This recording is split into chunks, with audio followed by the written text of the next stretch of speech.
मागच्या व्हिडिओमध्ये आपण बघितलं होतं की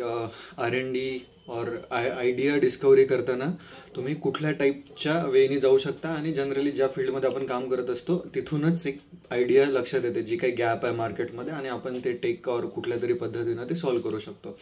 हा व्हिडिओमध्ये आपण सांगतोय की जे काही स्टार्टअप आपण बिल्ड करतो, जी काही आयडिया आपल्या डोक्यात आली आहे, आपल्याला त्याच्यावर एक्झिक्यूट करायचं आहे, तर त्याच्यासाठीची R&D रिसर्च अँड डेव्हलपमेंट कशी करायची, त्याच्यासाठीचे महत्त्वाचे इनपुट कुठून आणायचे. तर आम्ही खाना एनिवेअरसाठी जी काही R&D पद्धत वापरतो, आता बिईंग अ स्टार्टअप नेहमीच फंडची क्रंच असणारच आहे आपल्याकडं आणि डेडिकेटेड पैसे ठेवणं R&Dसाठी हे थोडंसं कठीण जातं ह्या सगळ्या ह्याच्यात, लाईक प्रॅक्टिकली स्पीकिंग. सो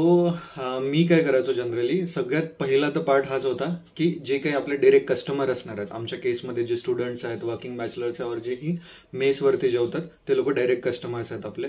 त्यांच्याशी जाऊन बोलायचं की एक्झिस्टिंग सिस्टीममध्ये काय आहे बा आणि तुम्हाला काय वाटतं की काय काय गोष्टी चेंज होऊ शकतात किंवा काय चेंज झाले पाहिजे, कुठला कन्व्हिनियन्स आला पाहिजे ज्याच्यासाठी तुम्ही 1-2-5 रुपये जास्त पे करू शकतात. सोबतच अराउंड लाईक पूर्ण इंडस्ट्रीमध्ये भारतभरात जे काही प्लेयर्स आहेत जे ह्या सेम इंडस्ट्रीमध्ये काम करतात, आमच्या केसमध्ये स्विगी, झोमॅटो किंवा हे क्विक कॉमर्सवाले जे ॲप आहेत ज्याच्यात हे मील किंवा जेवण टाईप कुठलेही प्रॉडक्ट विकतात, ह्यांचं गुगल प्ले स्टोअरवरती तुम्ही जायचं तिथं आणि तिथं लाईक 1 स्टार ज्यांनी दिला आहे किंवा क्रिटिकल आणि हे दिलं आहेत, रिव्ह्यूज दिले आहेत ते वाचायचे. दर 15 दिवसात 20 दिवसात एक वेळा तरी फाउंडर्सनं जाऊन तिथं ते व्हिजिट केलं पाहिजे. तिथून तुम्हाला इतके सगळे इनपुट मिळतात की लोकांची काय डिमांड आहे, ह्या सगळ्या चुका कुठं होत आहेत, नेमकं लोक एक्सपेक्ट काय करतायत आणि ह्या मोठ्या कंपन्या कुठं चुकतायत.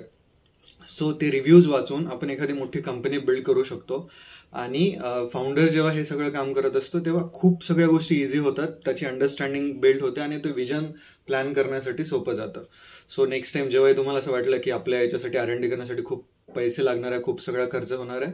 तर सगळ्यात पहिले तुम्ही जाऊन डायरेक्ट कस्टमरशी बोला, जे काही तुमचे दोन्ही पीअर असणार आहेत, B2B मध्ये असो किंवा B2C मध्ये असो, मॅक्सिमम इनपुट घ्या. सोबतच जे काही सेम इंडस्ट्रीमध्ये स्टार्टअप कंपन्या आहेत ज्या हे करतायत आणि त्यांचं डिजिटल प्रेझेन्स आहेत, त्यांच्याबद्दलचे रिव्ह्यूज जाऊन गुगलवरती, गुगल प्ले स्टोअरवरती और व्हॉटएव्हर जिथे कुठं मिळतात सगळे निगेटिव्ह आले वाचा, जेणेकरून ती एक आयडिया येते आपण सॉल्व्ह करू शकतो की नाही याच्यावाला एक लक्षात येतं. थँक्यू.